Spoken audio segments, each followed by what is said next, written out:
I gotta have to be honest with you. I was a little bummed with Trump when he snatched you away from Huntington Beach. Why in the world would you leave such a powerful position in the Department of Justice to come back to California? My story's an interesting one. I left a lucrative career to fight for the people. Imagine if we could return California back to the people, take it out of the hands of the political elite. It used to be a two-party battle. There was some sort of balance. There was an ebb and flow. But now for far too long, it has been a one-party state. I have gone to the Capitol and I've testified over various issues. Michael, I gotta tell you, I was shocked. I couldn't believe the people that I was having to answer to. Their skill sets were so low. Their inability to communicate and articulate, and they have positions of power where they're writing bills. California now has become a laughingstock of dumb laws. So last year, $2 trillion left California. And now this year, I think already $1 trillion has left California. That's staggering. I was in charge of a whole team of attorneys who were prosecuting crimes. I sued California when I was with the DOJ. I sued Orange County, California when I was with the DOJ. Do you believe that this is the time, finally, for even Democrats that vote with some form of reason could actually right this ship? Hey everybody, welcome to the Jack Hibbs podcast, the Jack Hibbs Show. We're excited for you guys to be with us, and we're gonna have a great time today. We have with us, and it's an honor to have with us, Michael Gates. And Michael Gates is running for Attorney General of the state of California, right where we're sitting. And he has served in the Trump administration as Deputy Assistant Attorney General here in the United States, but he has given that up, so to speak, he'll explain it in a moment, to come back home to fight for California. And I got to tell you, folks, I think you know this. I am tired of people writing California off. It's the greatest state in this union. It's the most beautiful. And by far, I think it's the most resourceful. And it's not gold and it's not just oil. It's brains and hearts and minds and the spirit that we'll see in this man today. Michael, it's awesome to have you with us. And listen, we're brothers in Christ and we praise the Lord. I don't want you to feel uncomfortable in any way. I want you to just let it out, man. What in the world, tell us a little bit about yourself, but you got to answer this. Why in the world would you leave such a powerful position in the Department of Justice to come back to California? But before you answer that, who's Michael Gates? Well, thank you so much for having me.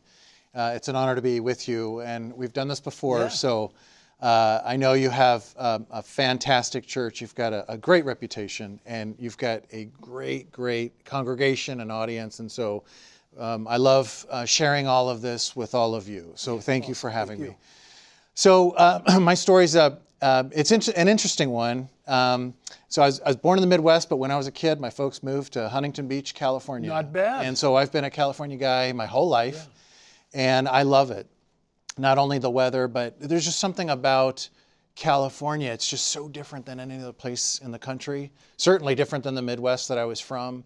My mom was always enamored with, Hollywood and just the pizzazz. And, back then when we came here, it was a relatively conservative state politically. But I think what's most important isn't just that it was a red state versus now a blue state, but, it was a safe state. We didn't have rampant crime. That's right. We did not have skyrocketing costs of living here. We did not have exorbitant gas taxes.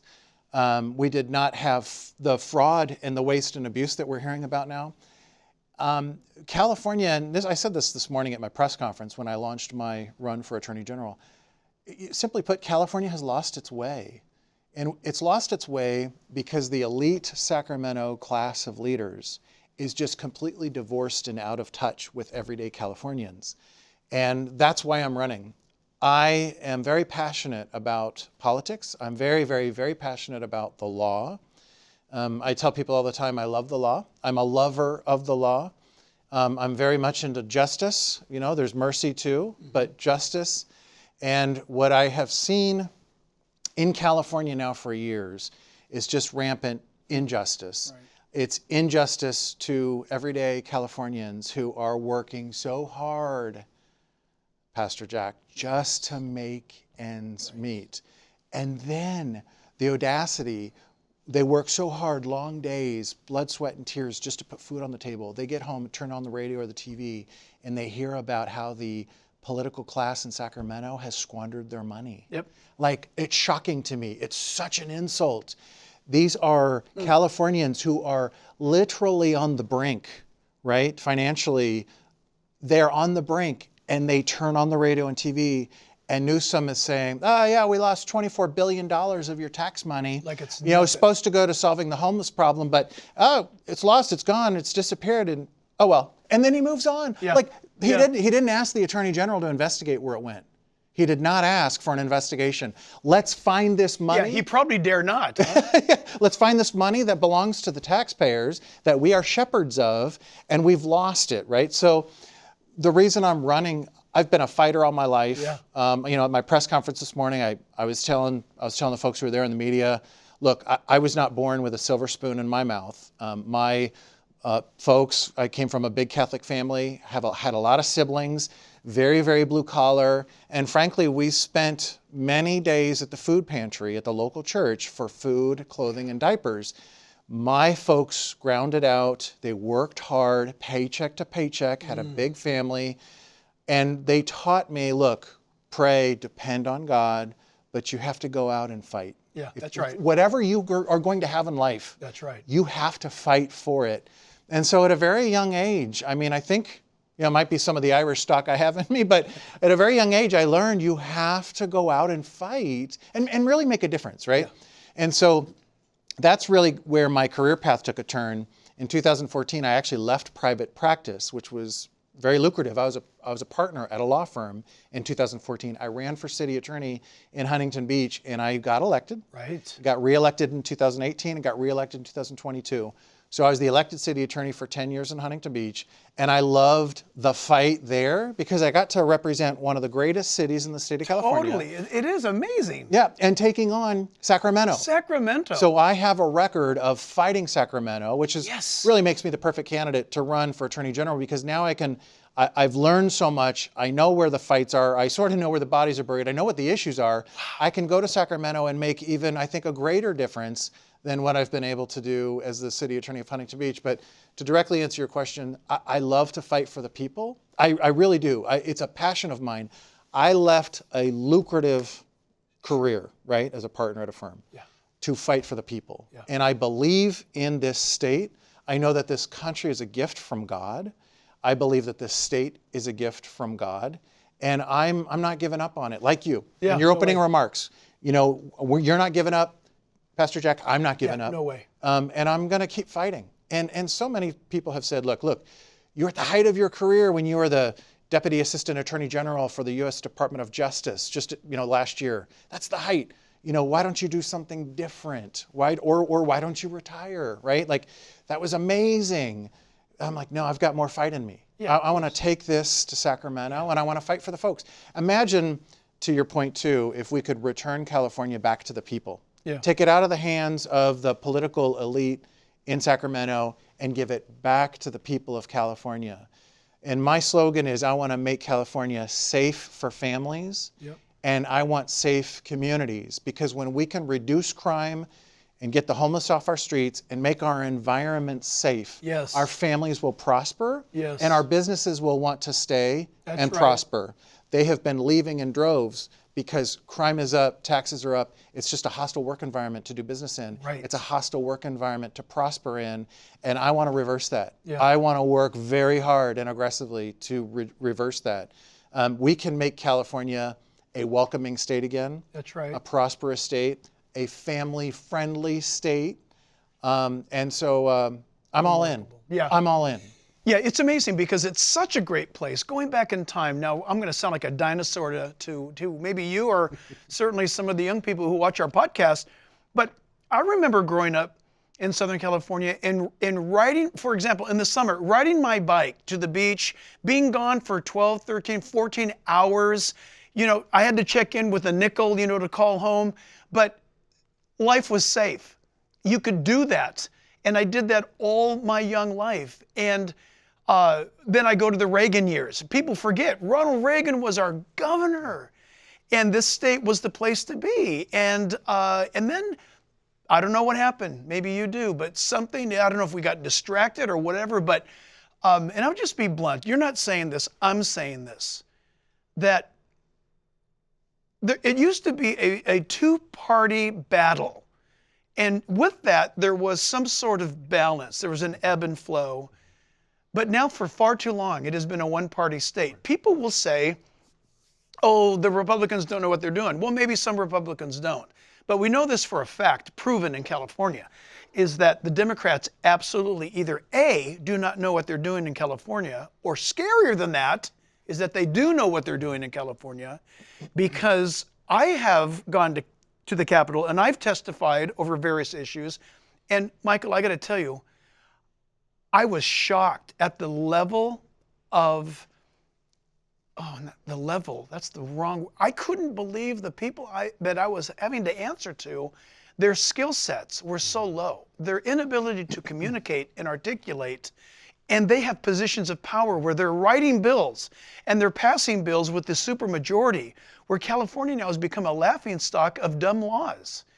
And as you and I sit here, I was hearing news today that there's, maybe you know about this, but there's some sort of possible threat by Newsom to punish billionaires in California. Do you know what that's about? I do, and to answer your earlier point, it's a little bit of they're incompetent, and then it's a little bit of they do know what they're doing and they don't care, even if it harms us. Oh, that's scary. I think it's a combination of the two.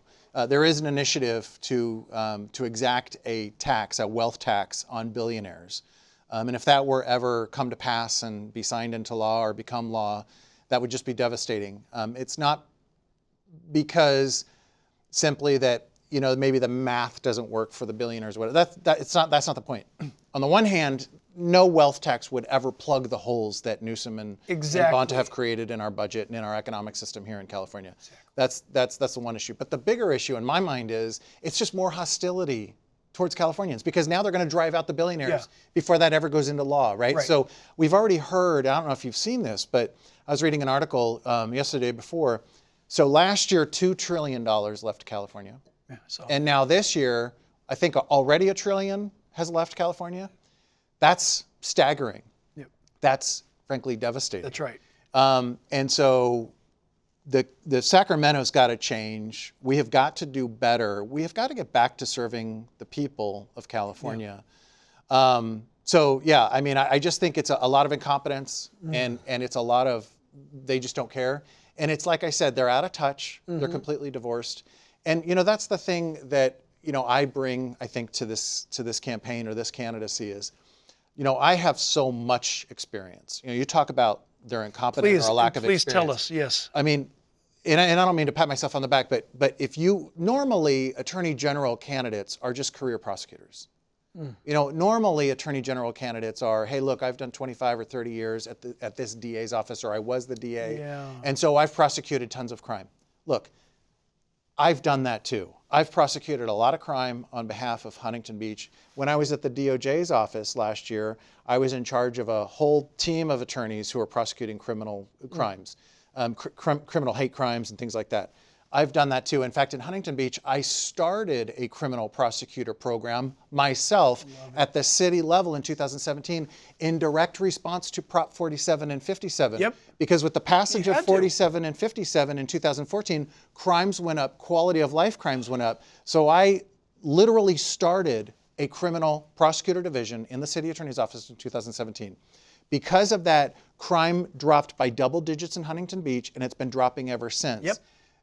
I've done that. What else? I've also prosecuted elections laws at the federal level. I sued California when I was with the DOJ. I sued Orange County, California when I was with the DOJ. We sued not only to ensure that there's a voter registration system in the state that's clean and effective, but also, and legally compliant, law compliant, but also that there are clean voter rolls. We sued over dirty voter rolls. And as we know, that clean voter rolls equal clean elections, That's right? So I was in court arguing those cases myself. I've done that. No candidate for Attorney General could ever say that. I've been fighting the state of California for the past 10 years over legislative overreach, right? No candidate for Attorney General can say that and has ever been able to say that. I have ushered in voter ID into Huntington Beach, which was the first and only in the state.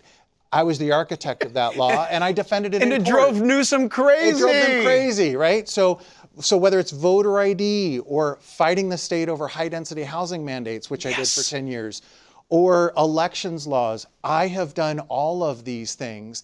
And frankly, the Attorney General is responsible for all those things. So frankly, I am the perfect fit in terms of experience and skill set to be plugged in as Attorney General, clean up our elections, stop legislative overreach, fix sort of the housing mandate conflict, right? And to fight crime and homelessness. I worked with our local police department in Huntington Beach for the past 5-6 years when the homelessness spiked. Because of our work with our police department, the homeless population in Huntington Beach reduced by over 60%. There is a way to get our homeless off the streets. Yes. And Sacramento just simply refuses to do it. So true. And here's the thing. This is the difference between, I think, sort of I'll just call it far left leaning governing philosophy and everybody else in California. This is the difference. Yeah. They believe, the far left liberal elites in Sacramento, they believe that you and I as Californians have to live with a certain number of things, a certain number of burdens, right? We have to live with a certain amount of homeless on the street. We have to. That's what they believe. They believe we have to live with a certain amount of crimes. They believe that. We have to. They believe that we should be able to suck up or live with a certain gas tax, high gas tax. They believe that. They believe that we should live with a cost of living that's out of control. They believe that. That's the difference. They believe that. All of that is wrong. Me and candidates like Steve Hilton and others want to get into office in California so we can say, no, Californians shouldn't have to live with those high crime rates. They shouldn't have to live with those homeless populations. They shouldn't have to live with high gas taxes. We just believe the opposite. That exactly. Californians shouldn't, because when they don't, Pastor Jack, they're free. They get their individual liberties. They're free to spend money. They're free to travel. They're free to walk down the street in their neighborhoods and not feel like they're going to get mugged. They're free. They have more freedom when they don't have those burdens imposed upon them. You know, what you just said, sorry, flashback squirrel moment for me. So what you just articulated, I saw in my mind getting on the Soaring Over California ride at California Adventure at Disneyland, and it shows you old California. It shows you Jack Northrop Aerospace. It shows you Howard Hughes. It shows you all of these great things that took place, Curtis, the aviation industry. Think of the computer industry. Think about the freeway network, originated here.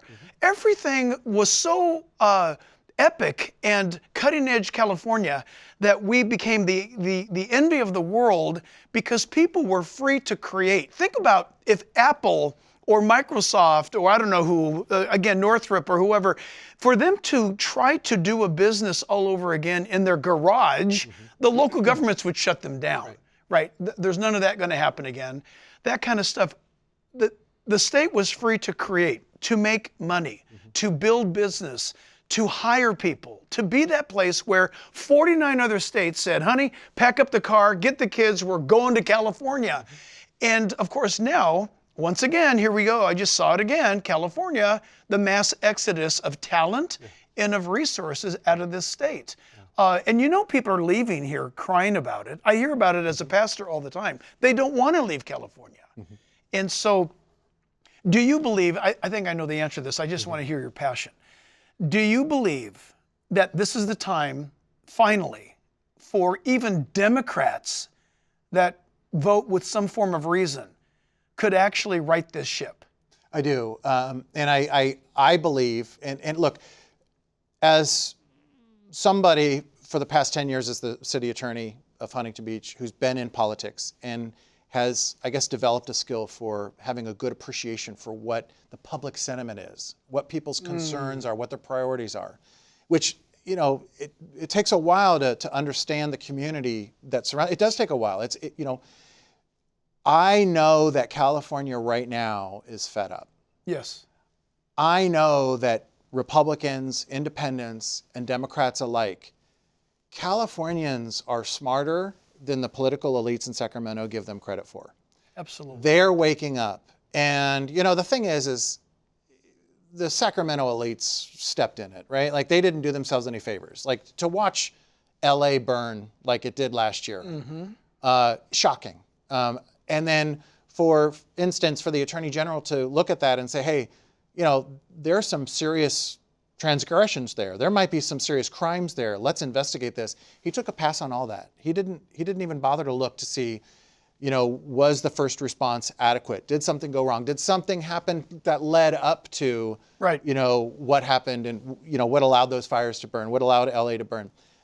No interest, no concern. And so, you know, we just have to get back to, like I said, common sense governance. I don't think running a state like this is that difficult. Look, we've got leaders in office right now that are simply making selfish decisions, out of touch decisions. If we get back to basics and simply govern for the people, just focus on reducing crime, just focus on reducing homelessness, just clean up the fraud. Like, look, if there are stories about fraud, if there are concerns and evidence about fraud, investigate it, clean it up, fix it. Don't turn a blind eye to it. That's right. I was asked some time ago by a person that was running for office. They asked me what my thoughts were. They asked me. I wasn't running. I'm not running. They asked me what I thought about the homeless problem. And I said, well, you got to remember something. I was born and raised here. I remember when there wasn't a homeless problem. And well, what? You know, I kind of like caught them off guard. And I said, well, you know what? It doesn't have to be. Because if you go back 10, 15, 20, 25, 30, 40 years ago, there was not, in fact, there were vagrancy laws where somebody passing through who was a bum, and I mean a real bum, they wouldn't work if they were handed a job. They didn't want to work. They were a bum. You had to hit the road. You were driven out of town. So there's a way to deal with it. It's just the will. Where is the will for those to support the laws that are on the books? I love what you just said a moment ago. Somebody might think California, you know, it's like a country. Well, yes, it is, but it's most unique in that if you just let the people do their job and live their lives, people want excellence in this state. And our history has shown that. And we have a history, I think, if you look at the history, like to your point about how we used to be safer and pretty much zero crime, zero homeless. Like, look, if Sacramento would get out of the way and let local prosecutors do their job, let local police departments do their job. It's music. You know, one of the things that's particularly frustrating for me, because in addition to all of the other experiences I've had, I've also literally personally defended police officers in court when they were sued for doing their job. For doing their job. For doing their job. In fact, there was one case I had a couple years ago where a plaintiff came in and sued two of our police officers for an officer-involved shooting for $20 million. And that's a case that most cities would just settle, right? They would just settle it like $20 million, oh, let's give them $10 million to go away. And you know what? I said no, and my city council backed me on this. I believe in our police officers. I believed in their use of force. I believed in what they did was just. I took it to trial. It was a 5-week trial, and we got a complete defense verdict. Excellent. A complete defense verdict. So if you let the police and the local prosecutors manage their own towns, manage their own cities, fight crime, then crime is going to be reduced. I believe strongly that there's an agenda coming out of Sacramento, and I said this a moment ago, that they literally believe that we as Californians should and have to live with a certain amount of crime. They want that for us. And that's clear as day by the results. They want us to live with a certain amount of homeless, because homeless could be solved overnight. Let me share something with you. You know, we had a border problem under Biden, right? Tens of thousands of people would cross every single day under Biden, right? I saw it. I went down there. I watched it. All we heard was, oh, we need immigration reform. We need immigration reform. We need immigration. And I would turn to my wife and say, there's already a bunch of laws on the books. We don't need more laws. We just need to enforce these laws. Shut the door. Right. So then Trump wins. He gets in and he's like, you know what? We're simply going to enforce the laws that are on the books. And guess what? No more border crossings. And crime and homelessness in California is the same way. There are already crimes on the books. Let's enforce them. And on homeless, there's already anti-camping, anti-loitering, That's right. and there's anti-public intoxication. We have those laws. Let the local police enforce them. We need prosecutors to back them, and we need an attorney general who's going to expect our prosecutors to back our local enforcement. And I'm that guy. Yeah. I am going to ensure that our district attorneys are supporting our police. And when I ushered in our criminal prosecutor program in Huntington Beach, crime dropped because our police knew that I had their back.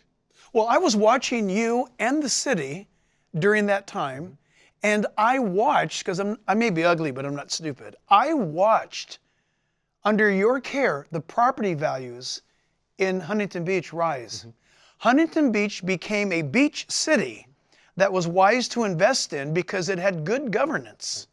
And it made a world of difference. In fact, you guys dramatically influenced Newport Beach. I don't know how much they learned from you, but they certainly saw what excellent governance looks like. Before we lose any of our viewers, if they might have to head off to work or go wherever, how can people support you?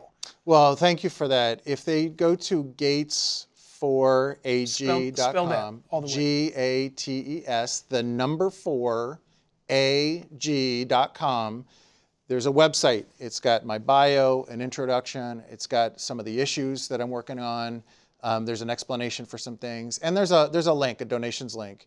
And as you know, I told you this before we started the program, you know, this is going to be a grassroots effort. Has to be. I've launched this. I had my press conference this morning. I've already had overwhelming response. Some donations are already coming in. I'm very happy about that. If your audience, if your congregation, anybody who's watching says, I believe in this guy. Yes. We need a new attorney general. We need to support this guy, and we need to take on Bonta. They can go to that website, and I'm asking them to please consider clicking the donations link, because even if they can only donate $25, oh my goodness, that's massive. It adds. That's massive. And I know you have a great audience. You have broad support. And imagine if everybody just said, "Hey, look, I'm gonna follow Pastor Jack's lead. I'm gonna click on his website. I'm gonna click on the donations link, Absolutely. and I'm just gonna donate $25 or $100. That will add up, and that is going to be tremendous. Oh my goodness! For us. Everybody, think about that for a second. $25, $25. If 1 million people send $25, this election is done. Yeah. And you might say, well, Jack, you know, that's, you know, what about the Lord? Yes, the Lord. But listen, here's the thing. We're going to talk about the Lord in a moment. But the scripture says in Proverbs 29, verse 2, it says that when a righteous man is in power, the people rejoice. But when the wicked rule, the people groan. California has been groaning. And it's time for us to rejoice. But like John Jay, the first Supreme Court Justice of the United States, John Jay, one of our founding fathers, he said it's preferable that we elect Christians into public office. Can you believe the first Supreme Court Justice of the United States said that? It's because we are founded upon Judeo-Christian worldview values, and we are a republic. We are a constitutional republic, which, by the way, have you noticed Democrats can't say those two words?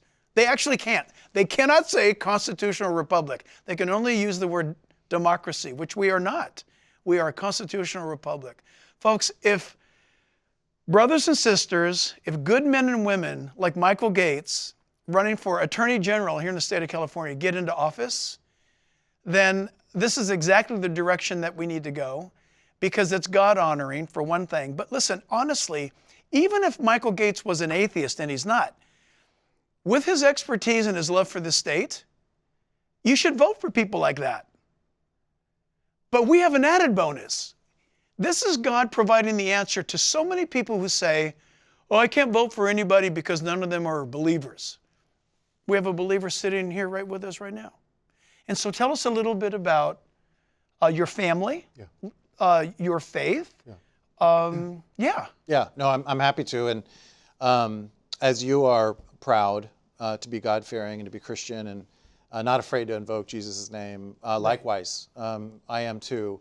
And a lot of politicians get up and say a lot of things. Right? A lot of politicians will get up and say, oh, I love Jesus too. I will tell you, I think it's in large part because my parents, their commitment to each other, their love, their commitment to God, their commitment to faith, and the large family. I had a lot of siblings. It was just such a rich environment to grow up in loving the Lord, right? Loving God. We went to church every Sunday. We would say prayers as a family almost every day. My mother beat into us to say our nighttime prayers and our morning prayers, right? So it was just a way of life when we were kids, and I carried that forward. To be candid, I don't want to call my wife out, but she was agnostic growing up, even into high school, and she converted, and she has embraced Jesus. That's awesome. And so we have married almost 30 years. Oh, we have congratulations. 5 children. Wow. Thank you. And 4 grandchildren. What? Yes, thank you. I know. It's a miracle. I know. My wife is here You look today. too young for all of that. Yeah, but it's a testament to God's guidance in my life and God's providence, the gifts and the blessings that He's bestowed upon me. And this kind of goes back and answers one of your earlier questions, why are you doing this? I've been blessed so much, particularly with the skill set and the education and experience that God has given me, that I feel like I owe it, frankly, to California to pursue this. But, I pray every day. I love praying because I truly love Jesus Christ. Amen. I'm in love with Him. And for me, it's just part of my life. Yeah. And if I give up and lose everything in my life, I won't lose that. That's right. I will absolutely continue to be faithful, continue to serve Him. I prayed this morning before my press conference. My wife and I prayed on the way here as we sat in traffic for an hour and a half. Yes. And so we really are truly constantly in prayer, absolutely. constantly asking for guidance. And frankly, that's why I'm here, and that's how I got here. Yeah. Because I asked God for guidance, and He guided me here. Yeah. This was not random. If you kind of sort of knew more detail and more of the circumstances, you'd be like, it's a wonder that I'm even here running for California Attorney General. So cool. So it's just remarkable in a lot of ways, but not surprising. Yeah. Because I pray, I ask for that guidance, the grace, the knowledge, the wisdom, and He gives it to me. And He says, Yes, He here does. you go. It's funny because I always tell my wife that God's got a sense of humor. We Yes, He pray and does. pray and pray. We pray and pray and pray so hard, and we never know exactly what tomorrow brings. And then when it happens, we're like, oh my gosh, that's amazing. We're surprised. Yeah, I know, we're surprised. shocked. Oh! I know. But then we say, but we asked for this, right? Yes, like we that's right. prayed for this, so we shouldn't be surprised, Isn't that right? funny? I That's do the same amazing. thing. Yeah. I'm embarrassed to admit it, but it's Yeah. the same thing. Yeah. And my staff will laugh at me on Sunday morning because before service, I'll actually be wondering, is anyone going to come today? Is anyone going to show up? And then, thousands of people come. Yeah. But every day, it's just another step forward in God's grace, His mercy and His grace. But what are some of the things that I should be asking you that is burning in Michael's heart to share? Maybe I haven't touched on it. But yeah, is there something that I'm missing that these people on this show need to know? Well, I think, and part of it is just my authentic commitment to doing what's right for the state of California. Yeah. That I think that's an important point, because it's hard for voters and viewers to sort of pierce through and find out, who is this guy? He's a politician. Look, first of all, I'm a son of God, right? Like first and foremost, I'm a family man. I'm a patriot. I love this country. Yes. And then I'm a politician, right? Like, so I see myself as a lawyer, a top lawyer. I love the law. There's so much about who I am that really isn't politician, but I'm glad to be here. I'm looking forward to this race. I'm glad I have the political experience that I've had in the past. So this is real for me. This is real for me on the one hand. On the other hand, if the audience can take away, what does this guy bring to the table? I think a lot. Yes. And a lot means I can do a lot of good as the Attorney General. Again, I fought elections laws. I fought to enforce elections laws at the federal level and at the local level in California. I have been there. I have done that. I have actually been in court. I've defended our police in many lawsuits in court. I was an experienced, accomplished trial attorney in court defending our police, and before that, our Orange County sheriffs. So I have been in court for years defending our police. I not only fought crime as a prosecutor, I started a criminal prosecutor program in Huntington Beach. Yep. I want to do all of this for California. In fact, a few of the to-dos that I've put together for when I get into office, one of which is to enforce Prop 36 on day one, right? We've got Newsom and Bonta saying, oh, we don't have funding. You know what? Malarkey, that is the law of the land. The voters passed Prop 36, and we have a duty to enforce it. But also, I want to reach out to cities and say, hey, look, if your police are being sued for their use of force, Attorney General's office will be there to offer resources and guidance on defending your police. I want to help cities, more cities, start their own criminal prosecutor programs in the city, at the city level. Just to put it into context for you, in Orange County, there are 34 cities. Huntington Beach, when I started that prosecutor program in 2017, we were the second city, only the second city, to have a city-level prosecutor program. I want city-level prosecutors in every city. There are 482 cities in the state of California. I want 482 city-level prosecutors fighting crime alongside alongside their district attorneys. So there are things I want to do. I want to help cities become charter cities. If they're general law cities and they want to become a charter city, I want to help them to become a charter city. Good. So there are a lot of things that we can do, Pastor Jack. I love it. To return the power back to the people. Local community. Exactly. Local control. Where you feel a part and parcel with your community. You have a stake in it. Exactly. It matters. What goes on within your city limits matters to you. Exactly. That's old school. Right. And these are, no other Attorney General candidate would be talking like this, and certainly Bonta would never be talking like this. And Attorney General Bonta, frankly, I'm not sure he ever spent a day in court, where I've spent my entire career in court. I know how to win these cases, I know how to prosecute, and I know how to do this for the American people. I'm going to be nice right now about, yes, okay. So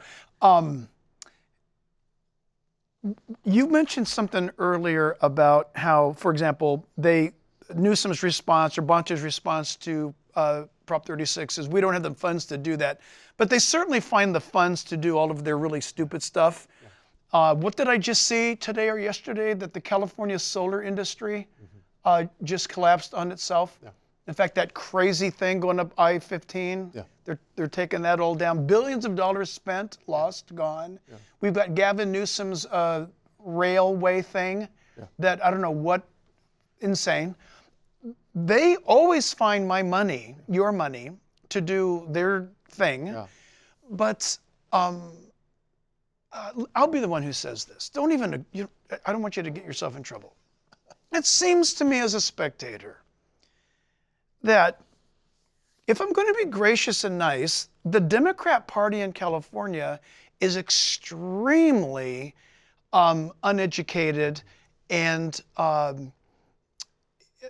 just has a horrific low bar for excellence. That's if I'm being nice. If I'm not being nice, they have a vision to come together to craft the most egregious bills and laws to destroy American freedoms here in California and to rob us of our protections and to rob us of our money. So much so that if I had bad thoughts, I would think that they are intentionally trying to destroy California and thus the nation. Because if I was a bad person, I would be thinking, they are deliberately, they're not dumb, they're like an army trying to destroy this place intentionally. Well, and the way I describe it, and I have in the past and I will as the campaign moves forward, is it's really a wanton disregard for the will of the people. Not implementing, doing what it takes to implement and effectuate Prop 36 is an absolute wanton disregard by Sacramento elite for the will of the people. That was voted on and that was passed, and that should be fully implemented. The new budget that Newsom introduced a week ago has not a single dollar committed for this next year to Prop 36.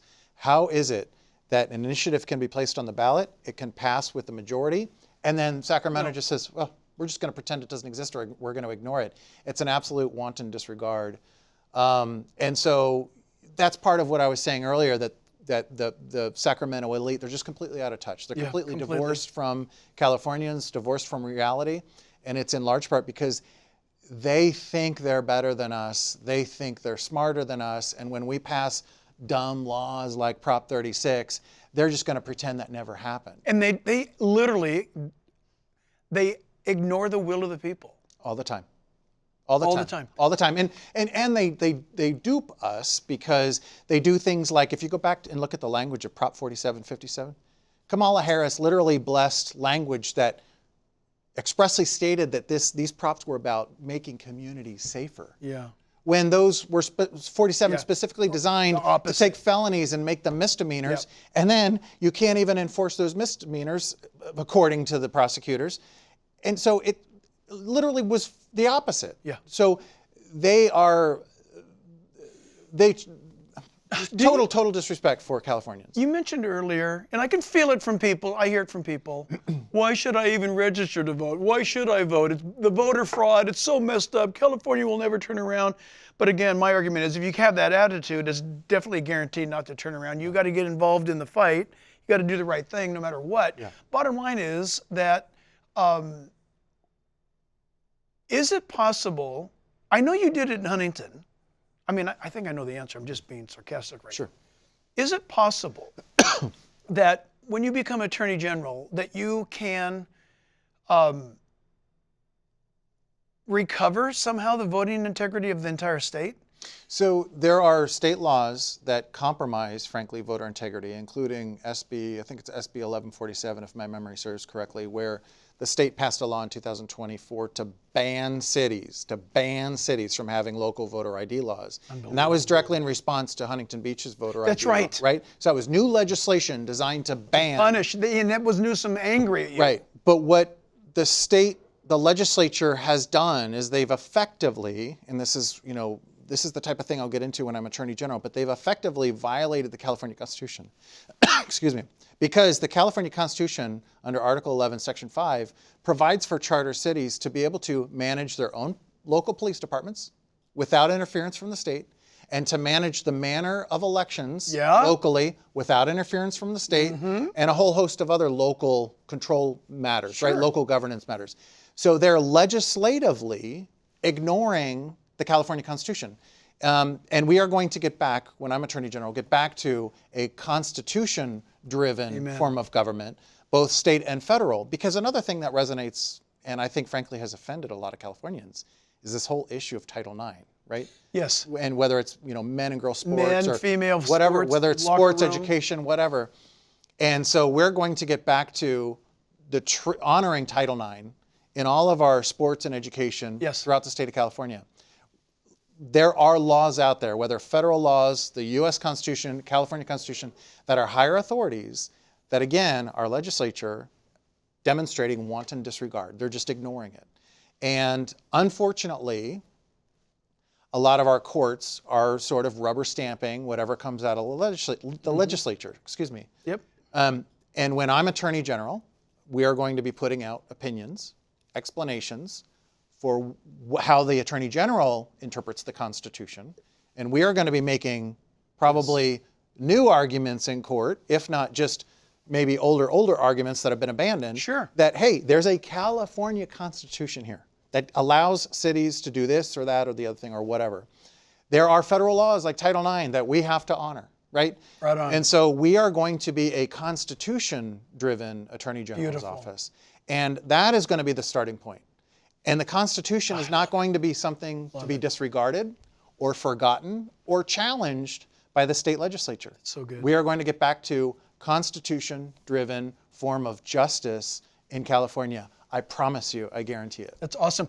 The scriptures tell us that we need to return back to the former foundations. I mean, these things over man's life on this earth have been proven, tried, and tested.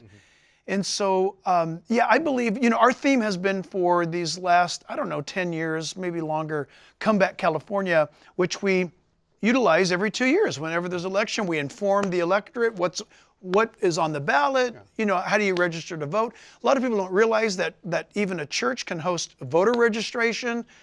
We can have town halls, all those kinds of things.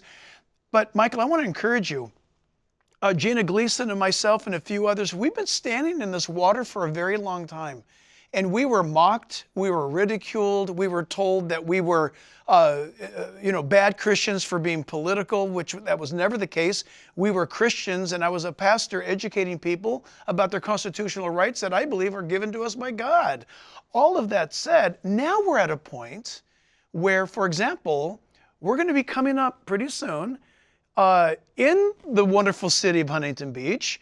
We are going to be hosting our second event of pastors statewide that will come to the Huntington Hyatt. They're going to come. We're paying for that. We're going to give them a night and meals, and we're going to have speakers educating them on their biblical and civic duty to get involved, because that is how this nation works, and that's how this state works. I'd love to stop by. I think we're going to make sure that you do stop by. So having said that, I believe that when things look bad, when you're standing for what's right and things look bad, when it looks like you're about ready to lose, I mean, isn't this not the history of our nation? How is it that Washington lost almost every battle and wound up winning the war? Yeah. When things look bad, the believer is not to pack up and go home. We're to keep standing. Yeah. And so I'm just thrilled that you're running. When you text me, I forget when it was, you said, I'm running for Attorney General. It's just like, yes! I gotta have to be honest with you. I was a little bummed with Trump when he snatched you away from Huntington Beach. I happened to have been in the Roosevelt room, and Trump was about this far away. I was sitting at this seat where you're at. You would have been Trump. And there was about 12 of us in the room, and they were all talking. And I said, President Trump, please don't forget. He was talking about all these great things, strides that he's been making in these other states. He never once brought up California. I said, President Trump, please remember California. Yeah. And he said, what? California is gone. Well, I didn't tell him this part. Yeah. California may be gone, but I do know that his biggest fundraising events have been in Southern California. Yeah. So, well, I wanted to say, well, it may be gone, but you like its money. But the point is, California, no, sir. I can't give up like that. Well, maybe your voice in his mind is haunting him, because now he's, turned his sights on California with regard to all of the concerns about fraud and things like that. So there may be something there, and maybe we can give you credit for that. Who knows? But look, and this again goes back to when you said, why are you running? Pastor Jack, I'm just so hopeful. Mm-hmm. I'm always full of hope. And my wife says oftentimes, I'm like stupidly optimistic. Why are you so optimistic? And for me, my wife calls me Eeyore. It's never going to happen. I can't believe. But for me, hope is a virtue. And for me, to be hopeful is pretty natural. And I am very hopeful for California, and that's sort of what fuels my fight, my motivation. And I frankly think that we're getting to the point, and again, this circles back to another question you had earlier, where the general population, Democrat, Independent, Republican alike, the tide is turning a little bit, and I think they're becoming more hopeful that there are better days. Yeah. Just look at Steve Hilton. Yeah. Right? How is it? Well, a couple things. One, why aren't there any leading Democrat candidates for governor who have been sucking the oxygen out of the room in terms of media coverage for the past year and a half? Yeah. They don't exist. They don't exist. Senator Padilla took a pass, right? Bonta just took a pass. Yep. Everybody's taking a pass. Nobody wants to touch this governor's race. That's right. On the Democrat side, right? That's right. So that tells you something. That's right. That things are broken in California, and it needs fixing.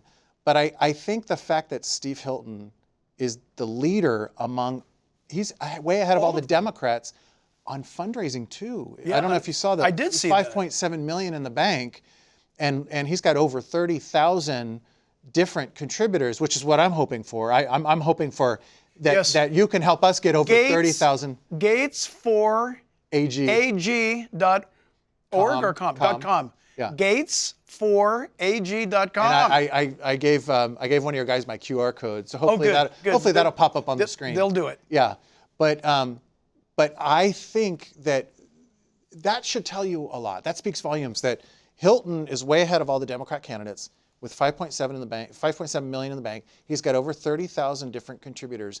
There's this groundswell. And I've been telling people really for a year that there's a lot of sort of political topsy-turvy or unrest in California. And I do think a lot of it came from the Palisades fires and how people are just unforgiving when it comes to the way Karen Bass and other leaders have handled that. And rightfully so. Rightfully yes, absolutely. So. Rightfully so, right? But I do think we're at this point. And so I'm very, very hopeful this year that if we can really get Californians to take action, to not simply sit on their couch and say, I'm a Democrat, or I'm an independent, or I'm a Republican, and I don't like what's going on in California. I don't want them to just throw up their hands and say, but either my vote doesn't matter, or it doesn't matter, or it wouldn't matter if I did anything. I don't want them to think that this time. That's right. I really want them to have hope. And if they could have the hope that I have for this state, if they could say, you know what, I am going to take action. I'm going to go to Steve Hilton's website, or I'm going to go to Michael Gates's website. I'm going to get involved in this Attorney General race, whether it's to sign up and endorse him. I've actually, on my website, get involved. Volunteer, right. And so uniquely on my website, I'm asking for any member of the community to endorse me. A lot of times you see a politician say, oh, I want to have a senator endorse me or whatever. Excellent. Like I'm getting those endorsements as well. The Orange County Sheriff, Don Barnes, just endorsed me yesterday. Great. So we're getting those endorsements, but I want the community to endorse me. I want my people, my neighbors, my friends and neighbors to sign up and endorse me because their endorsement matters as much to me as the lofty endorsements, right? I want to do this as a team. And so if we can get people, a groundswell of people to say, I'm going to take action. I'm going to click on that website. I'm going to put my name in and I'm going to endorse Michael Gates for Attorney General, even though I'm an accountant and I'm not a politician, or even though I'm a construction worker and I'm not a politician. Even though, I want all the even those out there, all the forgotten people who feel like California has left them, the leadership has left them. I want them to join the team. And if they can, like you said earlier, make a donation of $25, $50, $100. Imagine if we got 1 million people to do that. Exactly. It would be Why amazing. not? Why not? Why not? So now is the time, Pastor Jack. Right. People need to be invigorated. They need to have a little bit of passion and say, I'm going to do something to make a difference. Well, to follow up with what you just said and the challenge that he just gave us, I'll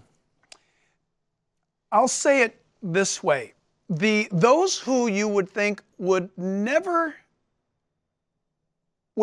ditch the Democrat Party, we know for a fact, I'm talking about people in the Santa Monica, Malibu, Hollywood, Bel Air, Brentwood areas, the Burbanks, okay, the Encinos, those cities where some of the richest people in America live, they are fed up, angry. When their home, and this is not a few, you know this, when their homes of these elites have been invaded by El Salvadorian gang members, they're so fed up and angry that we've heard them say, I'm done now. It's over. I'm not going to leave my mansion in Bel Air, but what I am going to do is vote differently now. And so by you running, I'm looking at you and my lungs are filling up with some air because you're an answer to prayer.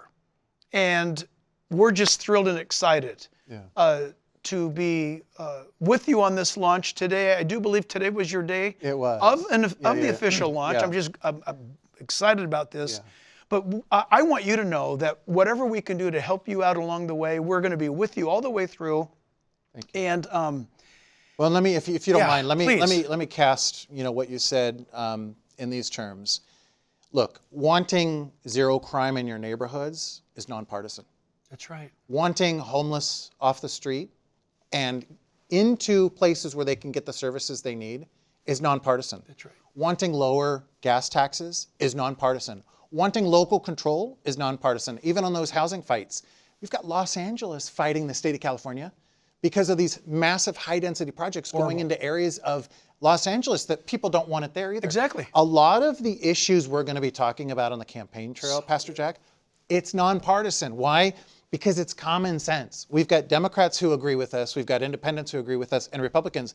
And I'm going to tell you another thing. You know, we're going to be speaking directly to the Latino community. Good. Because they are the forgotten people. That's and right. frankly, they are the abused people. I think Democrats take them for granted. Absolutely. And Republicans really, frankly, have never spoken to them. And so we are going to have a massive outreach. Excellent. And we're going to speak to them in Spanish too. Part of my speech this morning at the press conference was delivered in Spanish.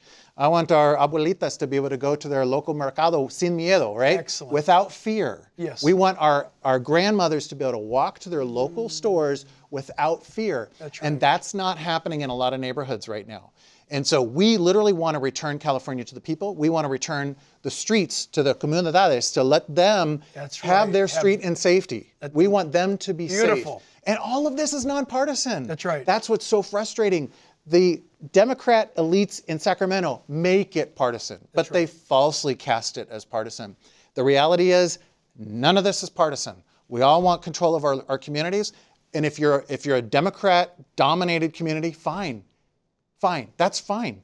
You have control and take it away from Sacramento, right? Don't let Sacramento take it. But if you're Republican, whatever, it's nonpartisan, right? Wanting control of your local community, wanting safety, wanting safe streets, all of that is nonpartisan. So that's really an important point. So when folks look at me and say, well, he's a Republican, no. I'm talking about the issues that matter to all of us, including issues that are near and dear to the heart of Democrats and independents alike. Because we want lower taxes, we want lower crime, we want safe elections, we want our communities to be safe. Right on. And so I think that's a really, really important point.